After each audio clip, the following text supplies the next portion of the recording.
Did you guys even read the books? Did you read them at all before you did this? And to anybody sit there and go, maybe undoing 8 years of building up a strong female character and then completely undoing it and just making her a crazy bitch over a guy isn't a good idea.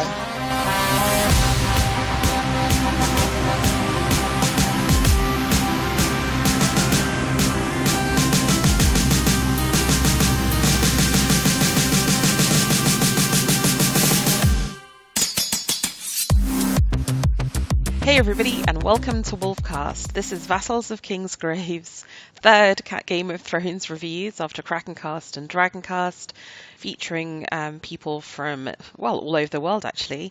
My name's Bina 007. I'll be your host today, based in the UK. I'm joined by Nadia. Hi everyone, this is Nadia. By Shadow Baby. Hey, it's Hannah in real life. And from Scotland, we've got Glen. Hi, this is Glenn, Douglas Rivers on the forums. And also Jock. Hi, Jock.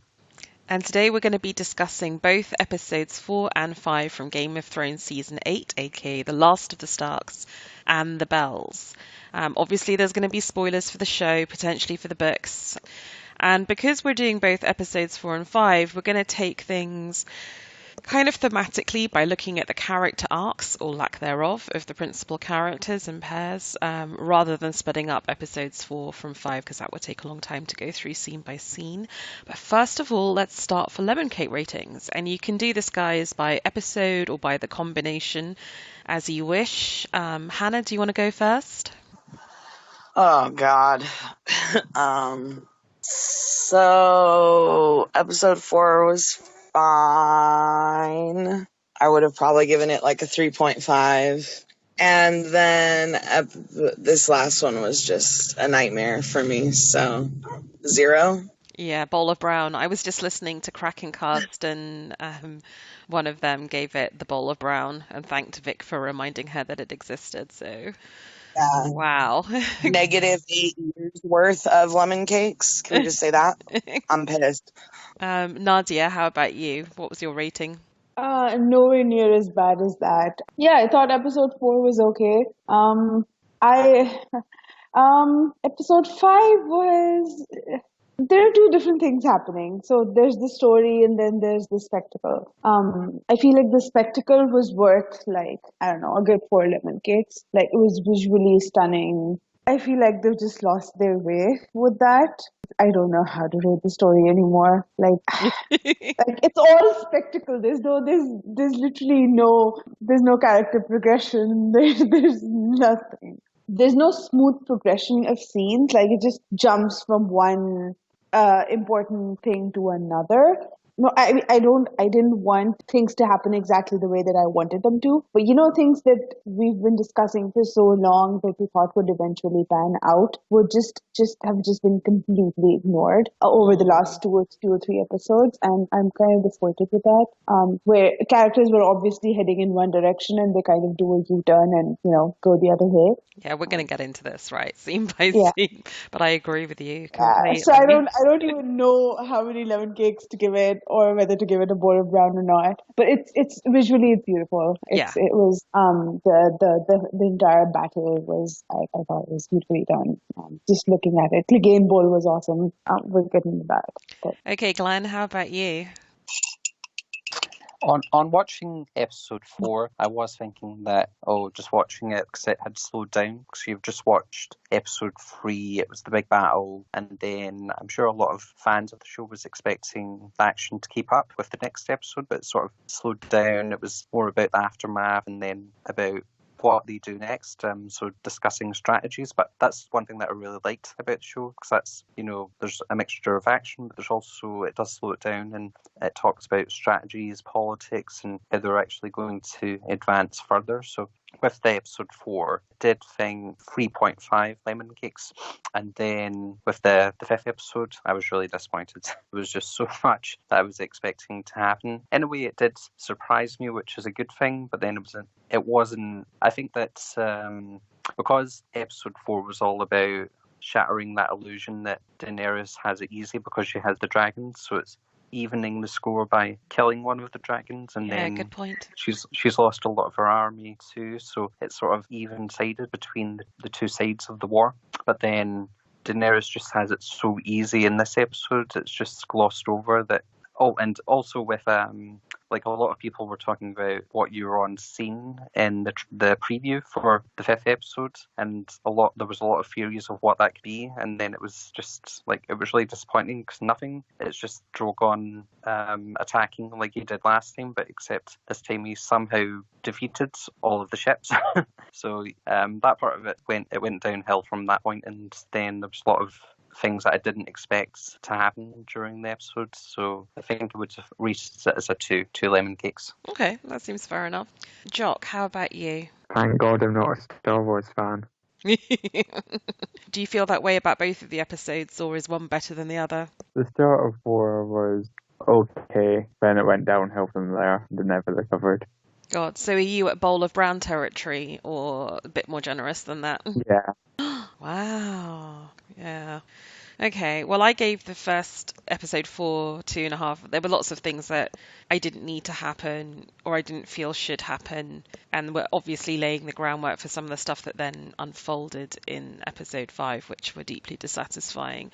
And for episode 5, I'm with Nadia. I think as a spectacle it sort of worked, but for me it's maybe one lemon cake on the grounds of some of the spectacle, but I really didn't like a lot of what they did. And I felt that it's not that I don't think Dany was going to go mad over King's Landing. I actually thought that from the beginning, that she was going to go mad and take out King's Landing. And it's not that I didn't think you could make a plausible story about how Jaime goes back to Cersei.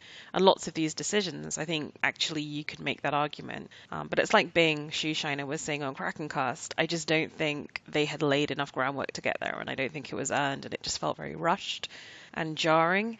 So for all those reasons, it was just kind of like whatever. And Clegane Bowl, I actually found myself fast forwarding through. I was just so unemotionally invested in it. So I'm looking forward to getting into that with you, Nadia. God. So yeah, I mean, like I think probably 2.5 lemon cakes in for episode 4 and 1.5 for episode 5. And I'm being generous. I think you're being real generous. Yeah, I mean, I was very angry after episode 4. I had a long WhatsApp rant with a friend of ours called Irina about the whole Jaime character development or lack thereof. So I'm much more zen calm now, because in a sense episode 5 was so ridiculous that I'm kind of very zen calm about it all now. Which is, that's why I came back to watching the show, because I'd achieved that state of mental detachment from it. Yeah, I agree. I'm not reacting to it the same as I did back in season 4. Yeah, if this was 4 years ago and the same shit was happening, I would be flipping tables and losing my shit. I thought that's why I try to tell people that don't watch the show, and they're like, no spoilers. I'm like, if this is going to spoil the books, we should all pack up our mics and walk away right fucking now. We're not getting Dream of Spring. George has just confirmed he hasn't finished T-Wow and he's not even started Dream. It's just not happening. So we just have to get to zen calm about that too. This is the ending we're getting. We can have the fan fiction of our headcanon, and that's it, boo. Just get used to it. No, I still have hope for the writing, but I have no hopes for this. Oh, you sweet summer child. Okay. I should have known by Dorne it wasn't going away. I should have known. You should have known. So many signals and episodes. Even back to season 2, they took some gonzo decisions that were a bit weird. So, okay, who here wrote episode 5 worst rated episode since Ramsay and Sansa had their wedding night? Oh, I wrote that. Yeah, worse than. There was an article that was published that said, I think it was the Rotten Tomatoes score for the episode, which was 49%, which is the worst rated of all the episodes since that Sansa episode in season 5.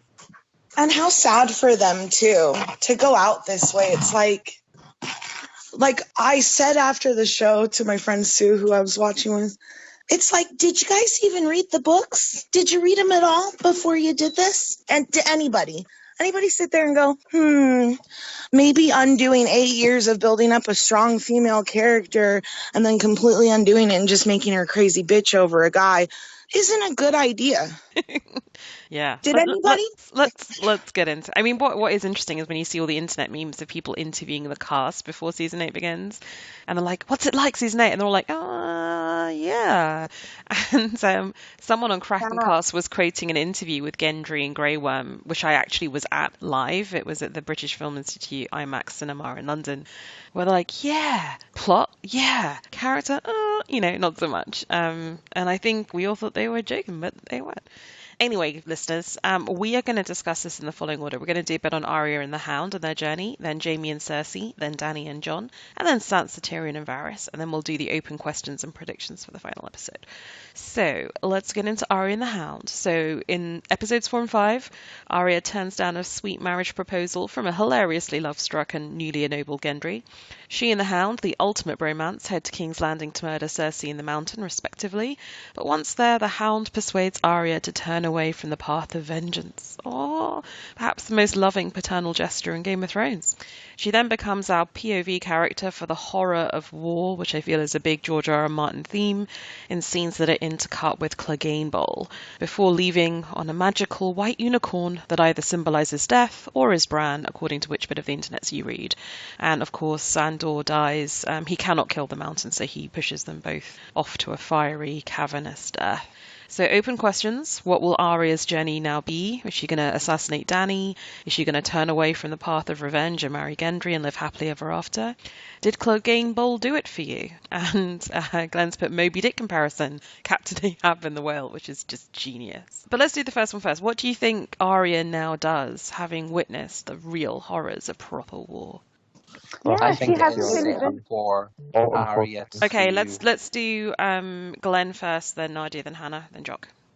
Yeah, I think that it is set up for Arya to now kill Daenerys, and actually, it's something that George R. R. Martin wrote about, or I think he hinted at when he was talking about like the latest update on not on his not a blog, but something else I read. He was just talking about progress between the two books, and he mentioned that the storylines differ because he talked about ratings and certain characters have like more fanfare, so they'll get to do like bigger actions. So I think he might have been talking about Arya at that point. So just like I think that well, obviously Arya did kill the Night King, and then I think it's being set up with the brown eyes, blue eyes, green eyes, that she's being set up to kill Daenerys as well.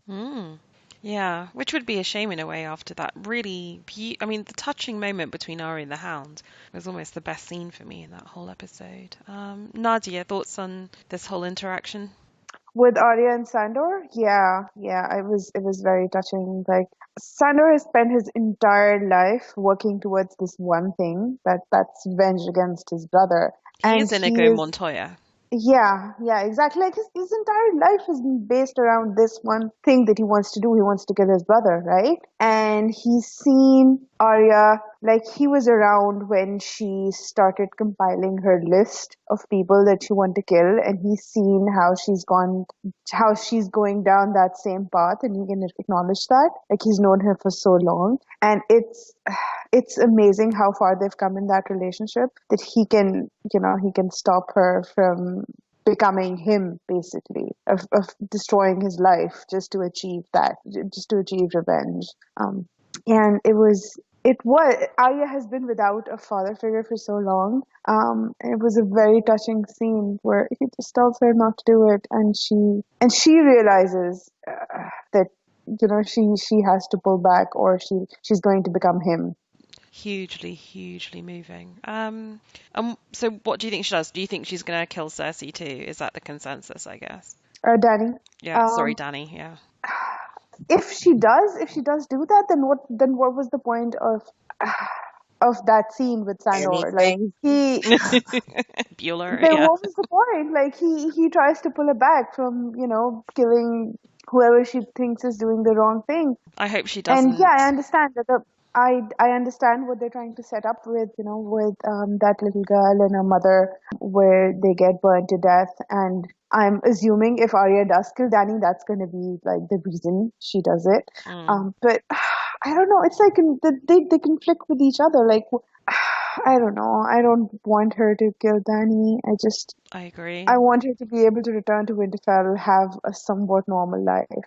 I think it is a bit different though. It's so like throughout the series when she has her names, Cersei, the Hound, that's motivated by revenge. Whereas if she were to kill Daenerys, it's more like because she's seen the havoc she's caused and she's maybe thinking longer term. The idea that all her other desires for vengeance were very personal. It was about people who'd hurt her or hurt people she loved, whereas this is a genuinely altruistic gesture that Dany has killed people that she doesn't know personally, that aren't her family, just ordinary small folk, that she's been with them and now she wants to protect them.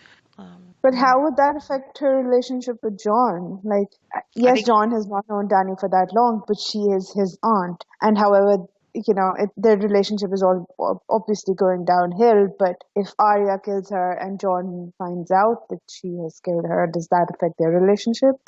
Probably, but I feel that Jon also stumbling around in King's Landing, looking at the devastation, looking at what it's done to his own men, I think he just has this look of complete shock and horror. So I think he's in that place. I'm not sure if he's in the place where he could kill Dany himself, although he must be thinking that's kind of what it probably is going to come to. But maybe he'd be relieved if Arya did it. But she's a faceless man. She can probably do it without him knowing it's her, right? Yeah. But considering that Jon has done nothing the entire season, I don't expect him to do anything in the last episode. Yeah. He's too perfect and pure as a hero, right? He can never do any wrong. He's always earnest. He always does the right thing. So it's just uninteresting and dull to me, character-wise. Exactly. Like there's nothing. There's been no progression in his character at all, and he's literally done nothing. Like he's just stood around and just repeatedly stated that he doesn't want the crown. That's about it. The Arya and the Hound scene, Hannah? That was probably the single only thing that I admired out of the episode, and I'm really not kidding. And the reason is because I like the contrast between her during the long night, or I guess the one leading up to that, where she says, I know death, he has many faces, I look forward to seeing this one, and she's all cocksure and smug. And she goes through that and isn't even nearly as shaken up as she is with this face it as she's like, I don't want to see this one. Okay, on to Clegane Bowl. Who hands up? Who liked this? The only part I liked was when he smashed Qyburn's head against the wall. That was hilarious. The funniest bit about Clegane Bowl is when Cersei does a Tom and Jerry tiptoe away in the background because everyone's ignoring her, like a little cartoon character. Nadia, you liked it, right? I loved it. So how come you loved it? Tell us. He finally got there, and he's convinced himself that he's the only one that can kill the mountain. Because at one point, right at the beginning of Game of Thrones, even though the mountain was stronger even then, they were kind of evenly matched. Like Sandor was quicker, when the mountain was trying to kill Loras Tyrell, the Hound was the one who stopped that fight. And they were kind of evenly matched, right? And even though he's heard about some of the things that have been done to his brother, like he doesn't exactly understand how much stronger he is. And we see that, like, when he starts to fight, he's just like, he can't even hit him almost because he's so strong. And then when he eventually comes to the realization that there's no way he can kill him just, through strength of arms, that's when he, kind of takes the extreme way out and just takes him down with him. And the sad thing was that he eventually died in a fire, which is what he'd been trying to run away from his entire life. Yeah, I see it. I mean, I just think this is one of those things like Jaime and Brienne's love for each other that was better in my head. It's like, I don't need to see them have sex, and I just feel that Clegane Bowl in reality was never going to be Clegane Bowl in my head. And it just felt that it was all spectacle and CGI and craziness, and it just somehow lost the emotional intensity I thought it was going to have. And when we almost got like Oberyn 2.0, that was amazing. That was a nice touch. For a second, I was sure that it was going to happen. It was amazing. Come on. Yeah, that was a cool moment. Glenn? I thought the same was happening too, because the same setup that he's ready to bust his face with his hands. I guess Clegane Bowl, I guess it was obvious when Sandra was arriving in the city that it was going to happen, but it just didn't happen the way I thought it would. Cause, I know I had read someone saying that Cersei would be losing and then she would be going through trial by combat, and then the Mountain would fight for her, and then Sandor would fight for her. So I thought it would be something like that. But in the final episode, not in this episode, but still, it was a good action scene. You know, I thought actually so that the movie Dick that came into my mind when you see Sandor and he's like after that attack from the Mountain that you stabbed him in the face, but then you see how damaged the Hound's face is, and I thought, oh, he'll be blinded by this, even if he's killed his brother, he'll be blind, and that's caused by him wanting revenge that this has happened. But then eventually they both go over and into the fire. But I still enjoyed the scene. Yeah. Hannah, any thoughts other than you hated it? Oh, this to me is like the way Varys goes out. I could see something of that nature happening in the books, but this hyper condensed version is terrible. Yeah, I mean, this may or may not happen in the books. I'm actually not sure it will happen, but if it does happen, it'll be better done than the... Oh God, yeah. Like I can see something similar happening with Varys in the books. Ultimately, I can see his storyline ending similarly, because I don't think that Varys is like an evil character in the books. I think that his motivations are like on the show, where he cares about the small folk and he always moves in their favor as he can. He doesn't care about the High Lords. Yeah. But who cares? Because now it means nothing. Because nothing means anything on this motherfucker anymore. I'm over it. So nihilistic. This Jock. episode should have been titled, "At least it'll be over next week." The pain is soon to be over. Come, sweet release. Jock, any thoughts on Clegane Bowl? I like Cersei's sort of reaction, just like sort of like, why is this happening? Why is this not all about me? She's so narcissistic. The concept that two people might be having a blood feud in front of her, it's just like, what? Oh dear. Anyway, Clegane Bowl, it happened. We'll see if it happens in the book. And then Glenn, talk us through the Moby Dick comparison. It is. I've never actually read the book, but I know the story very well, and I'm sure we all do. So it just came through my mind that when Sandor is fighting his brother, and then even before that, when he's talking to Arya, that just came into my mind that this is something that he's hell-bent on to get revenge against his brother. But we hear about his story of how his brother, of course, the Mountain tortured him when he was young, disfigured his face, and then he's always been wanting that revenge. And throughout the entire series, he's always said that that's his dream, to kill his brother. And then he's got his moment, and then, of course, the Mountain even further disfigures his face, and it ultimately leads to his death because he's sought that revenge. So it just came into my mind of that's, of course, Captain Ahab's demise is his revenge against the whale that tore off his leg. Yeah, I think it's genius. I think it's such a great comparison. Yeah, kudos. Oh yeah, like any Gonzo theories on what the white horse means? I think the white horse for me is in an episode that I basically hated. When this beautiful, elegant white horse shows up, that's when it truly... I mean, I was almost laughing at it. I was like, please, like, what else are you going to throw me? She gets on a unicorn and rides away. I just couldn't take it seriously at that point. Anyone here shipping the whole it's really Bran walking into the horse to get his sister out theory? No. Oh, whatever.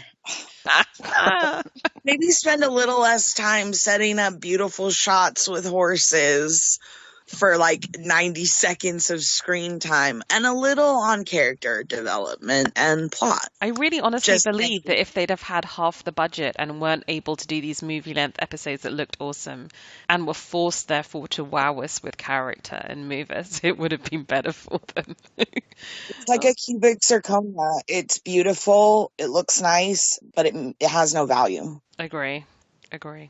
Okay, so let's go on to Jaime and Cersei, which is a pretty epic arc in these two episodes, especially for us Jaime shippers. Jaime and Brienne, celebrating after the Battle of Winterfell, consummate their love, a consummation neither of us ever wanted nor needed to see, before Jaime hears of Cersei's plight and leaves to join her, abandoning Brienne, despite her evident distress at his going and all the Jaime fans' horror.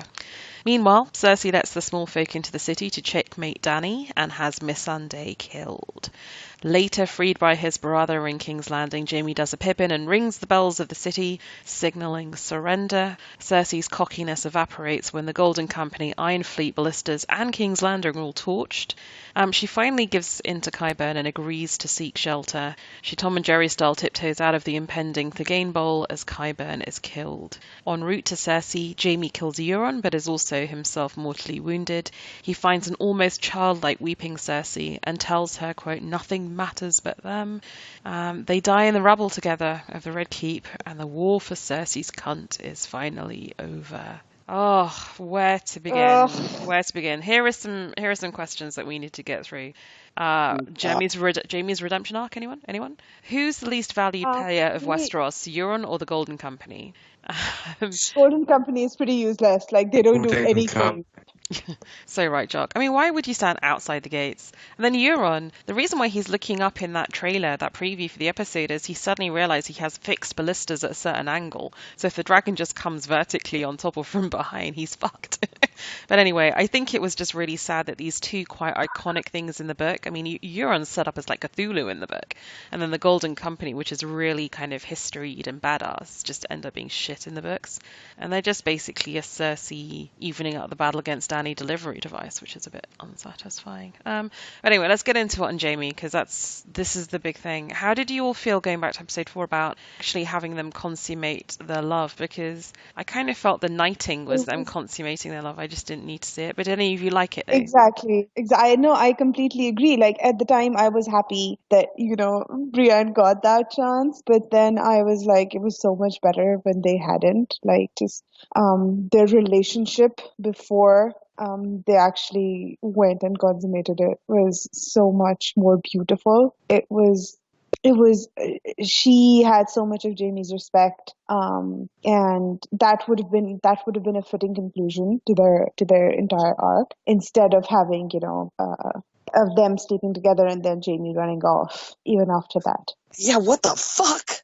Yeah. I think honestly, our minds are very colored by Jaime's arc in the books, whereas for a long time it's been very different in the show. Like, the split between Cersei and Jaime in the books happens pretty early on, when Cersei is arrested by the Faith. She sends Jaime a very desperate letter where she tells him, she loves him, she needs him, she wants him to come back, and Jaime reads it and he chooses to go after Brienne instead, who also needs his help. Whereas in the whereas in the show, that never happens. We never see the split between Cersei and Jaime. In the books, Jaime is obsessed with what Tyrion tells him about Cersei. That, when Jaime was a captive of the Starks, Cersei was, basically fucking everyone. That kind of ruins it for Jaime. And Tywin's death is kind of like the final split between them. Yeah, it never happens in the show. Like, Yeah. they never split. I think the problem is that Jaime going back to Cersei almost as if she's kind of like an addiction that he can't shake, or this huge Catholic guilt complex that he can't be forgiven. He doesn't deserve Brienne's love, right? He doesn't deserve happiness. I can kind of buy it for show Jaime, because show Jaime has always been much more beholden to Cersei. So it's not that I'm specifically angry at this specific choice in episode 4 or 5. It's more that I just don't like what they did with, I mean, he's the character I love probably most of all in these books, and I think they've, a bit like Varys and various other characters, Stannis, Littlefinger, they've just fucked him over from the start. And this is like the culmination of it. But you're right, like in the context of the show, it makes sense. And Glenn, you put some good textual evidence of how they've been setting this up almost from the beginning, right? Do you want to go through that, your quotes that you put in? Yes, when as you see the wall caving down and you know that they're going to die, it reminded me of a scene that happened in season 1. I just couldn't remember what episode, so I had to hunt through some of the earlier season to find it. But it was a scene that wasn't. I think it was a scene that specifically was written that wasn't in the books. So it's just a scene between Jaime and Cersei, and Cersei is saying, "What have you done? Why did you do it? He's a young boy, he's 10 years old." So Jaime throwing Bran out the window. And what if he remembers? What if he tells someone? What if he tells Robert? And Jaime says, if he tells anyone, then I'll kill him. And then he'll kill Ned, he'll kill Robert and everyone else, until the only people in the world are you and me. And I just thought that's very similar to what happens in the final moment where he says nothing else matters, only us. And there's a lot of those types of moments happening in the final season. So there's a lot of we can talk about it later, but a lot of the prophecies that Daenerys has seen or Bran have seen, and they're coming to light. There's quotes that characters have said which are happening, and we're witnessing them in the final season. So there's also a quote from season 5. It's a small conversation between Jaime and Bronn, and he says, "I want to die in the arms of the women I love." And so far, like, all the fans have been rooting for Jaime and Brienne, and they finally got together. I was happy that they did, but then not so happy when he deserted her, because I thought it was for a different reason. I thought he was going to... Oh, and also when Jaime and Cersei ran into each other, I thought, is it a Valonqar moment? Is it happening? Are we going to be... Yeah. But then... That's what it should have been. But it didn't. But I think it's very Shakespearean, very tragic. So I did like the way it ended. Yeah, I mean, like I said, I didn't hate it. It's a version. I like the idea that you can both be in love with Brienne and with Cersei, and that you can love Brienne for her purity and her virtue and the fact that she brings the best out of you. I think that can be very genuine and sincere, but at the same time, you can also have this love that you cannot kill for, after all, your twin sister. You've been through so much together, and you have a darker side, and Brienne may she may see that and love you regardless, and that's beautiful, but in a sense, only Cersei will ever truly really know you, and there's always going to be that pull, and it is a bit like an addiction, I think, that you can be years clean, but still at the end, it's always there calling you. So I'm not sure if D&D intended this, but I think it kind of had merit as a twisted and dark and, like you say, Glenn, Shakespearean and tragic ending of these two characters. And I kind of facetiously said in my summary, the war for Cersei's cunt, but really, I mean, he starts it right by pushing Bran out of the window, and the world is literally toppling around them. Everyone is dead practically, and I guess to me there was a neatness to it, even though there is no way, I think, well, maybe this happens in the book. If it happens in the book, I think George will take us very dark and then take us back again, but yeah, I didn't like it. It felt like sort of like Jamie couldn't sort of get out of a sort of terrible relationship with both of them. Don't think it really has any good moral for the stuff there. But I think it's realistic. I mean, David HHH brought this up in Krakencast, that in real life, people do go back to emotionally and physically abusive partners again and again. They leave and they go back, and I think maybe there's some truth to that, even though I hate it in a way. Poor Brienne. She's going to be heartbroken. Although there are corners of the internet that think she's now pregnant, and that's going to continue the Lannister line, though.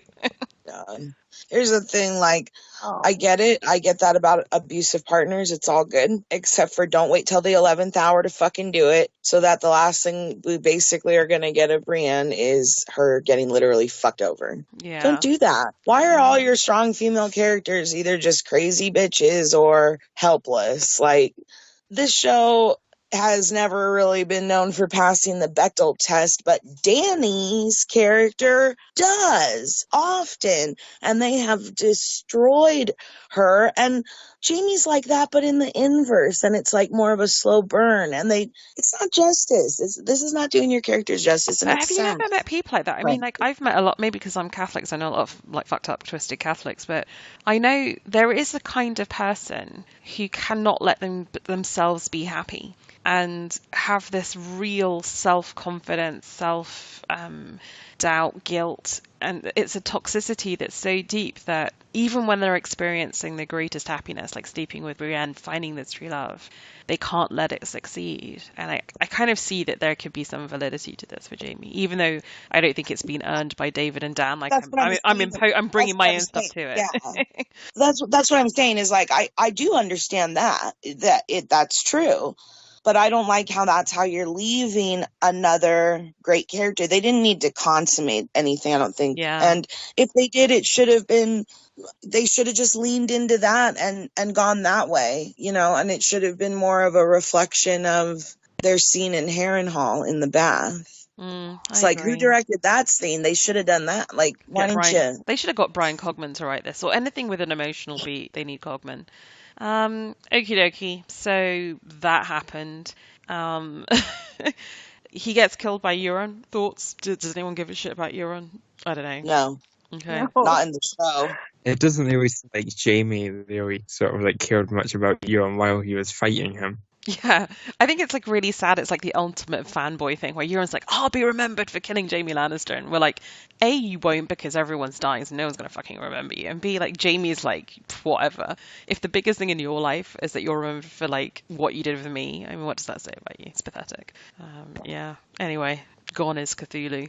Right, should we get on to Jon and Dany? Any last thoughts on Cersei and Jaime, R.I.P.? Neil?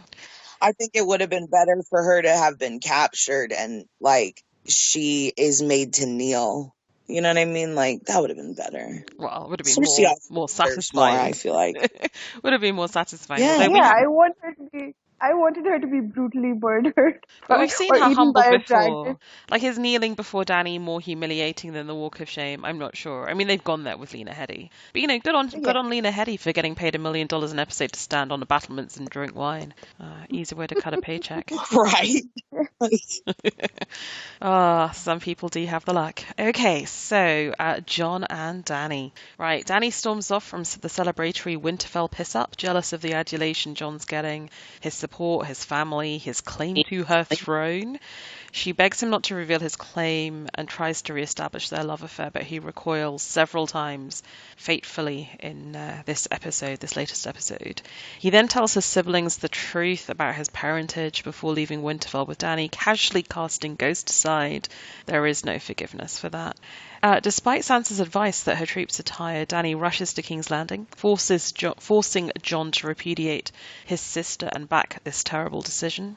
But Dany is soon even more isolated than at Winterfell. Rhaegal is killed by Euron, Missandei is killed by Cersei, and once Tyrion grasses up Varys, Dany realizes that she has also been betrayed by Jon, Sansa, and Tyrion. She has Varys executed in vengeance, and later, despite hearing the bells of surrender, she commits a heinous war crime, torching King's Landing with dragonfire. Jon watches in horror as Dany torches the city, and as his own Northmen and the Dothraki kill surrendered Lannister troops and start to rape and pillage the small folk. He even kills one of his own men to prevent a rape, looking utterly helpless as he does so. So much to discuss here. I guess it's kind of, do you want to just do the character arc of Dany first and then we can do Jon's reaction, because this is going to be the most controversial bit. And I'm going to go first and just say very concisely that I have no problem believing that George is leading us to the point where Dany goes full Targ. And I liked how the writers here isolated her and pushed her to that point. I just think there's a way in which you could have written this that would have seemed less unearned and misogynistic. So it's a shame, right? It's a shame to come to this final battle where you have two crazy paranoid queens going at each other. That's unfortunate, but I have no doubt some version of this is going to happen in the books, just better written. So I'm a little bit on the fence with it. And I just hate dragons and I hate Targs, and I'm just glad that she has turned into the Targ I always knew she was. That said, it's kind of sad that it becomes a kind of biological thing rather than a character-driven thing. Oh, Yeah. who wants to go first? Who kind of doesn't? I don't know. Oh, have at it, guys. I don't know. Nadia, do you want to go first? I don't think there was ever a point that I thought that Dany wasn't going to go full Targ. So I wasn't shocked by that at all. I'm like most people, I'm unhappy with how it came about, like you Yeah, said. that seems to be the consensus, right?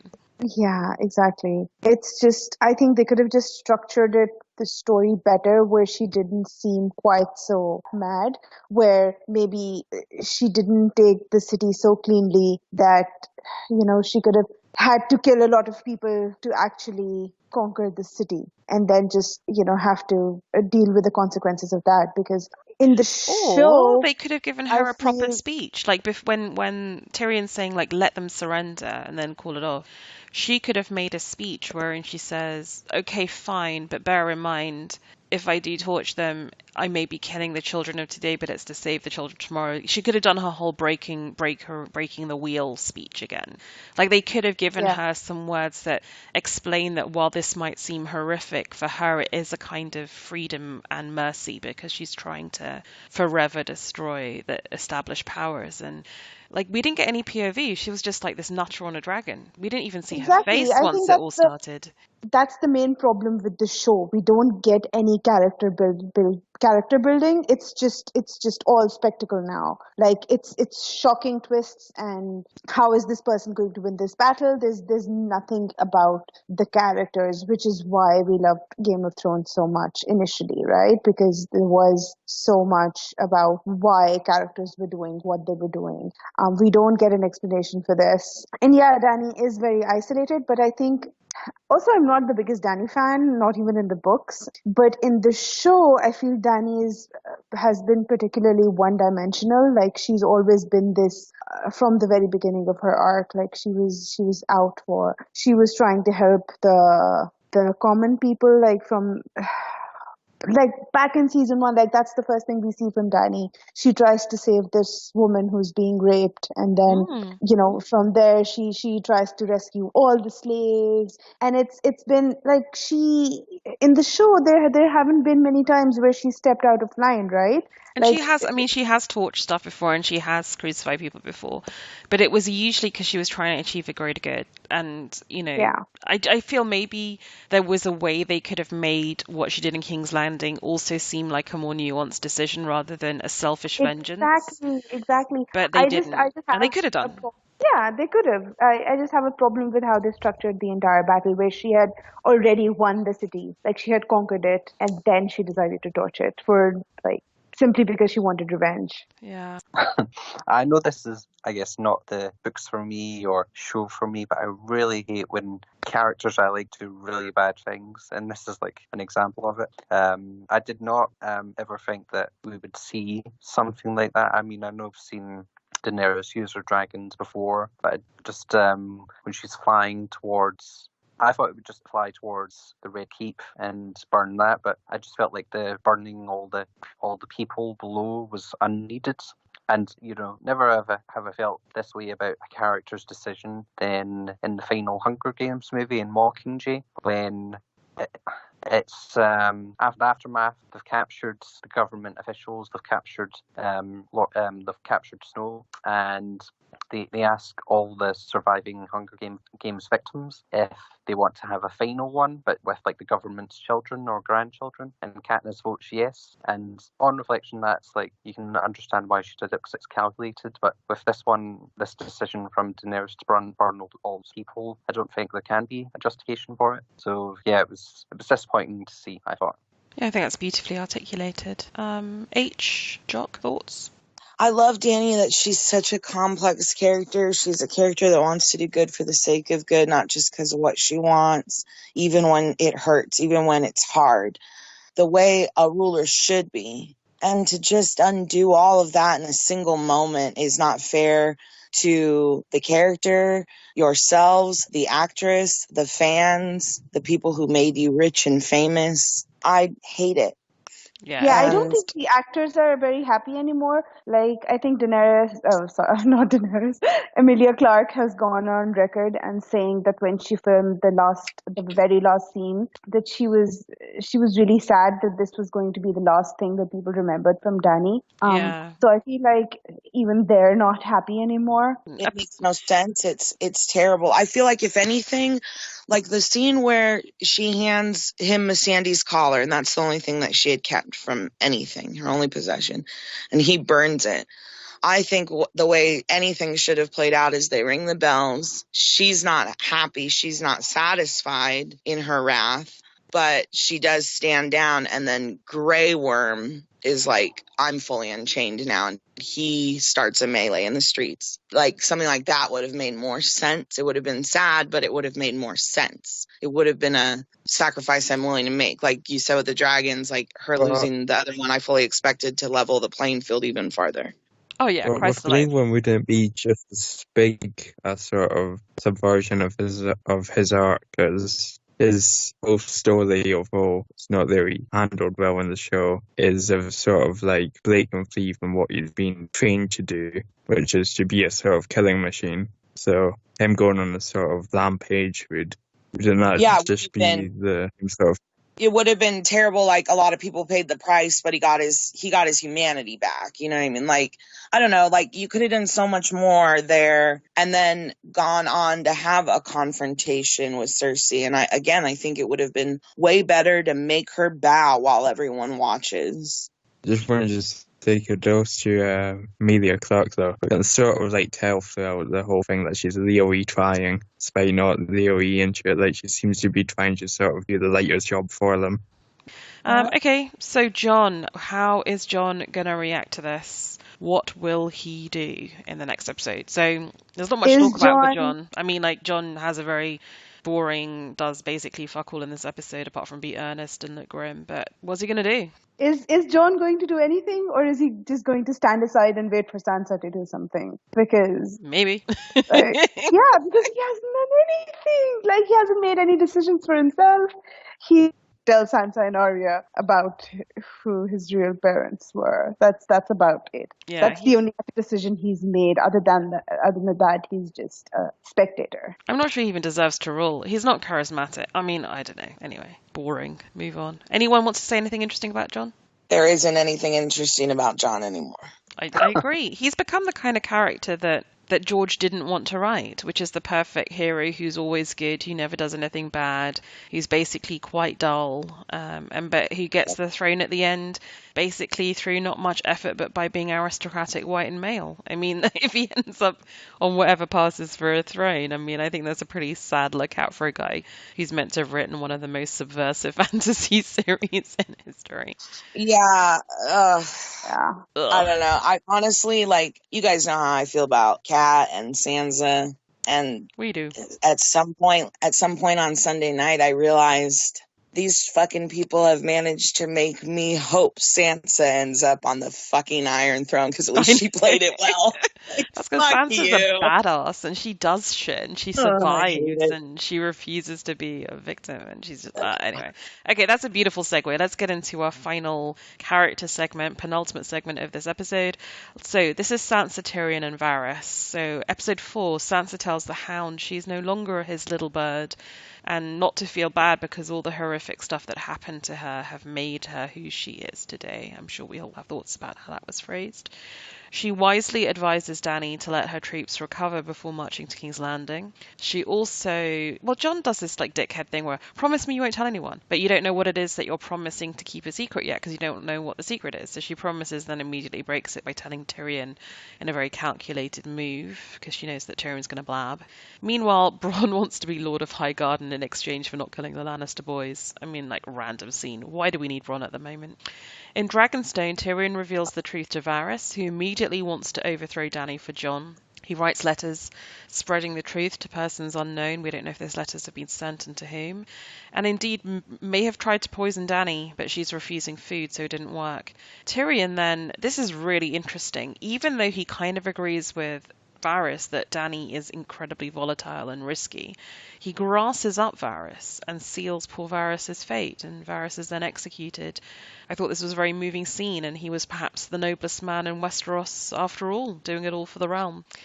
In King's Landing later, Tyrion tells Cersei she's not a monster and to surrender for the sake of her child. He later frees his brother from the Unsullied, hoping that Jaime will get Cersei to surrender, after which they'll escape Dany's wrath because he has ultimately betrayed his queen for his siblings in the end. So a very complex set of interactions there. Sansa and the Hound, what do we think about that interaction and how she expresses her transformation after her treatment at the hands of the Boltons? Varys, how do we feel about the way he went out and the treatment of his character in this show? Tyrion, I get that Jon is pussy whipped, but why is Tyrion so loyal? And he seems to go back and forth, he grasses Varys up. And did the Tyrion-Jaime final scene do it for you? So let's start off with Sansa and the Hound. Nadia, we're massive Sansa shippers. I kind of felt a little bit let down with this scene, but then again, that's not what this show is. I feel a lot of that emotional connection between a Stark girl and the Hound has happened with Arya, so maybe it is what it is. And I also didn't hate Yeah. that she said that her horrific experiences have made her who she is today. I don't think she's kind of internalizing or saying that rape is okay. I think she's just being factual and saying, look, this is now who I am. I'm not that girl you knew. I've been through shit. I'm a survivor. I'm not a victim. I'm owning it, and I now move forward Yeah, strong like a exactly. boss lady. I don't know why people are thinking that she's saying that it was because she was raped that she's, I think she just means that every hard thing that she's had to go through has made her stronger. I think that's all that she means. And People have been saying like it's where you say it's that phrase, adversity makes you stronger. I think that's the meaning of what she's saying. I Oh don't think yeah, she's Hannah. Like people like Jessica Chastain on Twitter and whatever have been saying, what? you don't have to be Okay. raped to be a strong woman and blah blah. Oh, Jesus. And I Okay, don't. so here's my thing. I had the same thing with with the whole when that came about and the fan backlash. I was like, well, first of all, they condensed her character with another one in the books. And I feel like the only reason we're freaking out about it is because we know Sansa more. Like, you could hear about a crime happening away from your house or your community and be like, that's really sad, but it doesn't impact you, you know? And also, how come it's okay for it to happen to Dany or for Dany to say it, but not her? And again, I don't like Sansa, so Well, stop making me defend her. It's like Dany said basically the same thing. She's like, I've been defiled, raped, and I'm still here and I'm doing my shit. You know what I mean? Like, so it's okay for Dany, but not Sansa? That's weird. Why did they criticize Sansa for that? Like, Okay, that's her. this is yeah, I Jessica don't understand. Chastain on Twitter. Rape is not a tool to make a character stronger. A woman doesn't need to be victimized in order to become a butterfly. The little bird was always a phoenix. Her prevailing strength is solely because of her and her alone. And I don't think that's what they were trying to say. And I also don't agree. I think we're all products of things that happen to us. It doesn't make us a victim. It just makes us being part of the world and interacting with Yeah. people. And yes, you have Well, certain that innate characteristics, but I don't think it lessens Sansa for her to acknowledge. In fact, maybe it makes her stronger to say this stuff happened to me, but I've survived, prevailed, and taken what I needed yeah. from it and moved forward. I I mean, don't I get guess it. I can kind of Yeah. see what she's saying, but it's like you're reducing her now. You're reducing her to just the rape. A lot more has happened to her than just that. Yeah, she's been schooled by Had many Littlefinger. betrayals. Yeah. Yeah. She's been in court, like with all these major players. There's a lot more that's so for you to say that you're the one reducing her to just that act. Yeah. And that's not okay for anyone to do to anyone ever. I don't know if any of the boys feel that they Yeah, want to and jump in on this. They might feel they want to uh just stay the fuck out of it. Sorry, yeah, Nadia. and she doesn't just mention Ramsay Bolton. She says, Littlefinger happened and the Boltons happened, right? So she's talking about her entire arc, not just getting raped by Right. Ramsay. Yeah. It does remind me of the scene at the beginning when they're burning everyone and Sansa pins the start pin to Theon. I just thought that was such a beautiful scene and Yeah. just like that message of you're a Stark, you belong to our family. Oh, You've come home. one of the best parts of that episode for me. Yeah, it was I very agree. sad. I agree. All the feels. I Okay. feel I'll play devil's advocate and say that the main problem within Sansa in comparison to Dany is that the showrunners made the decision to make a lot more about Theon during the Archer sort of scenes, and they haven't really sort of followed up from Sansa's point of view, like really since. So I may have just not been paying attention, but doesn't seem like this is sort of like the first time she's spoken about at all Yeah, I think that's for the fair. viewers. I think that's fair. Okay, so that's Sansa and the Hound. Okay, I don't know if we even want to say anything about Bronn, other than it's very weird to me that Cersei's like sending off Bronn to kill her brothers, and then like an episode later, and they know this, and then both of them try and save her literally the next episode, which I guess speaks well to their characters that they're very forgiving. Yeah. But I think at this point they just have Braun because he's a fan favorite. Like, what the fuck is he doing there? They should have killed him off somehow. Yeah, like he doesn't serve any purpose. Like the whole like they've been setting it up for the last I think 2 or 3 episodes where Qyburn gives him the crossbow that Tyrion killed Tywin with, and it just doesn't pan out. Like he gets to Winterfell, he tells Jaime and Tyrion what Cersei wants, and then they just ignore it. Like it's a lot of setup for no payoff. Maybe at the end everyone's dead and Bronn sits on the motherfucking Iron Throne. I don't know. I mean, at this stage, nothing would surprise me. I'd love to see that. That'd be hilarious. It'd be great. Yeah, I wonder if that's the cry for help, and that's just how Jerome Flynn negotiates contracts. Oh, that would be so good. But God bless him. Absolutely. Okay, so into the more serious stuff, which is Tyrion. So Tyrion's reaction to knowing that Dany's becoming more volatile, to knowing about Jon's parentage. He loves and respects Jon too. And yet he makes the decision to go to Dany with news about Varys that he knows is going to probably result in her not taking it well and killing him. This is tricky. And actually, I'm surprised the show went there because they seem to love Tyrion. How do you guys feel about this?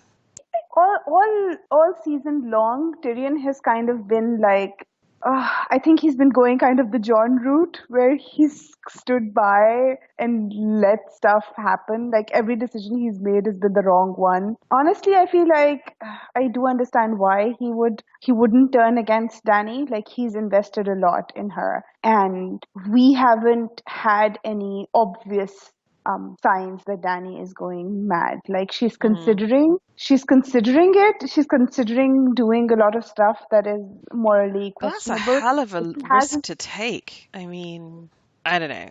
I just feel that with Tyrion, he reminds me of that Edmund Burke quote, which is all that is necessary for evil to triumph is that good men do nothing. And I feel that faced with the same risk, Varys decides to do something, and we may or not agree with his method, which is potentially poisoning.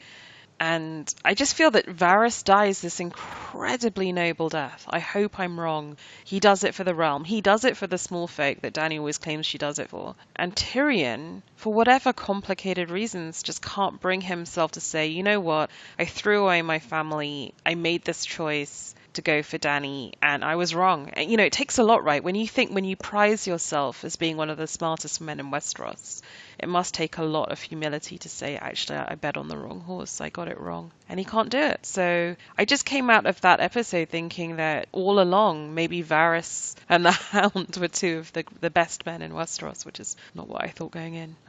Glenn, thoughts on the whole Varys-Tyrion interaction? I know that it just, like you were saying, that he did it for the realm, and that just goes back to that first interaction between Varys and Littlefinger, where Varys says, no, Littlefinger says, I know you know my intentions, what are yours? And Varys says, for the realm. And I guess I was just surprised that he died that way, because I was expecting we would at least see him until the final episode, like a lot of the characters that died this episode.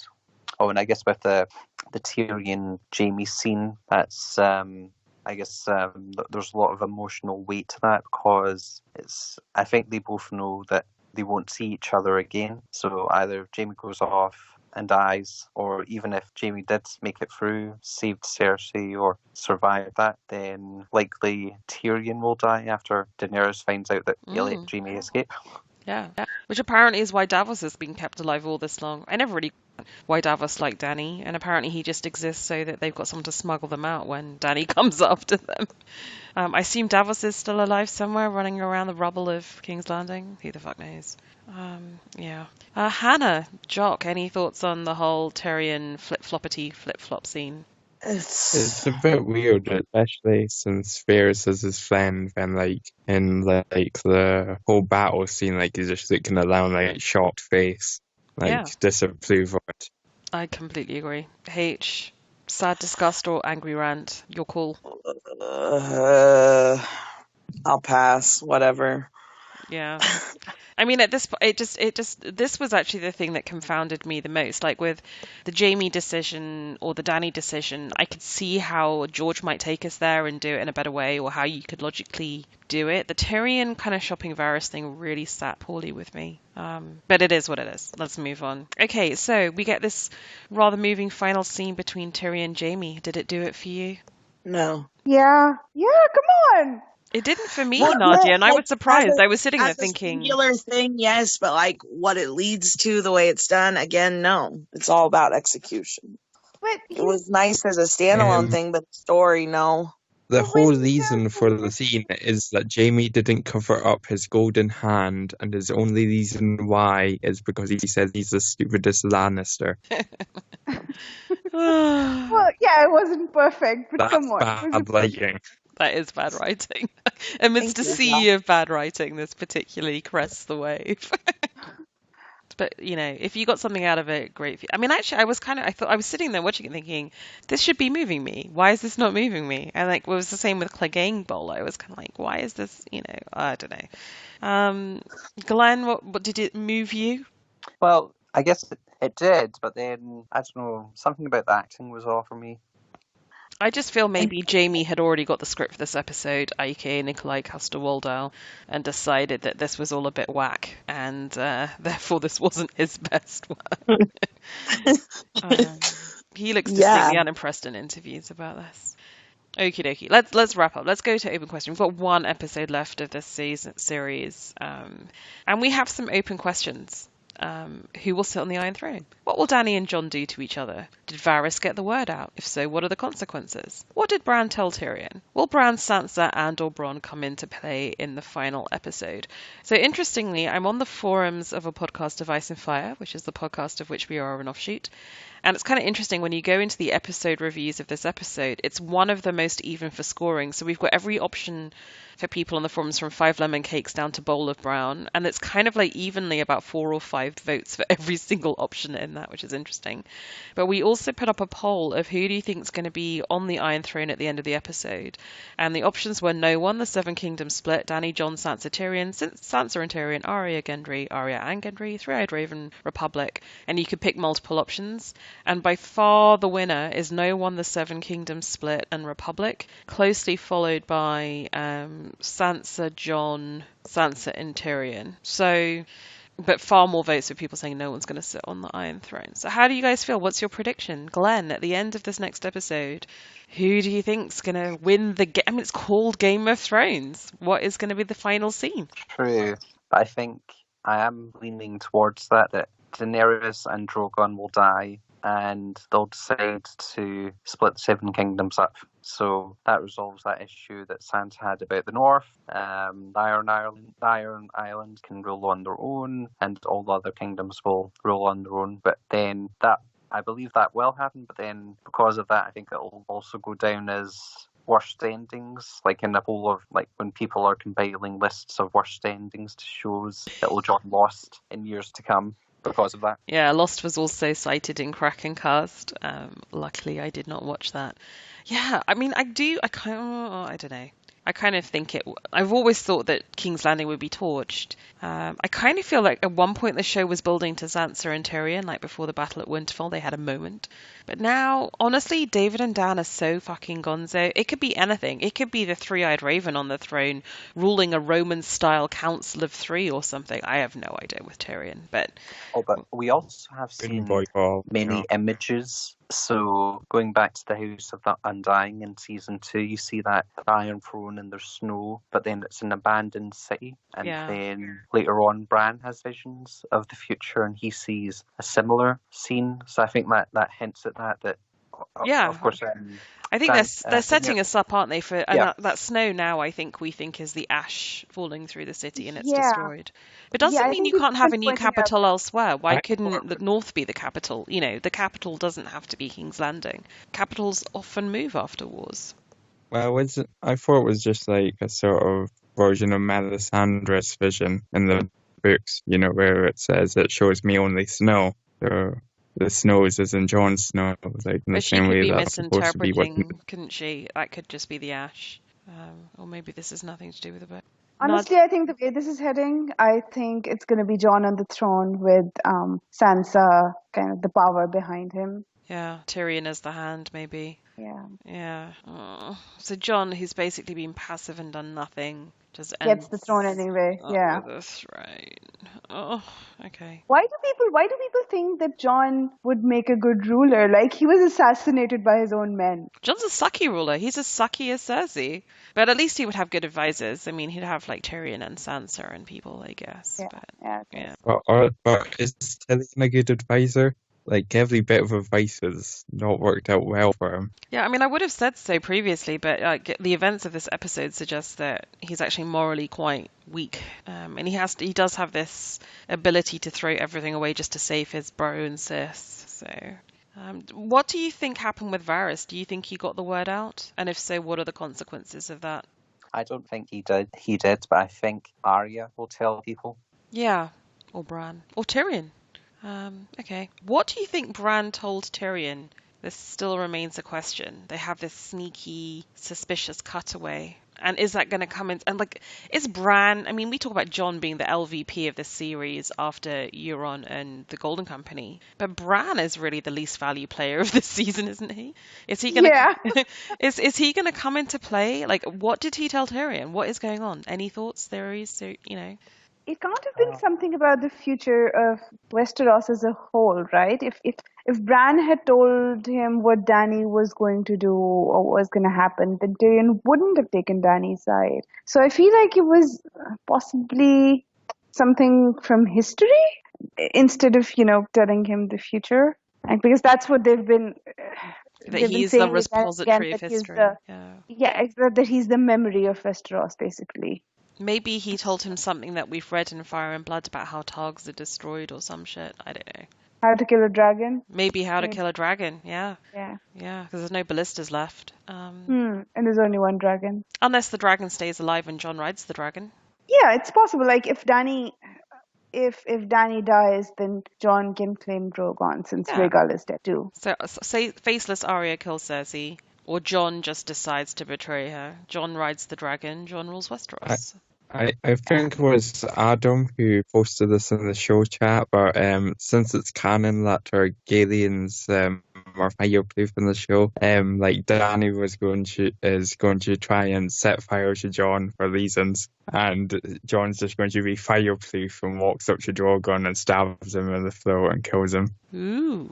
Yeah, I just don't see Jon being that active, but maybe. I think the problem is we're in the realms of actually fairly bad writing, so almost anything's possible because it doesn't have to be logically built upon what we've seen before.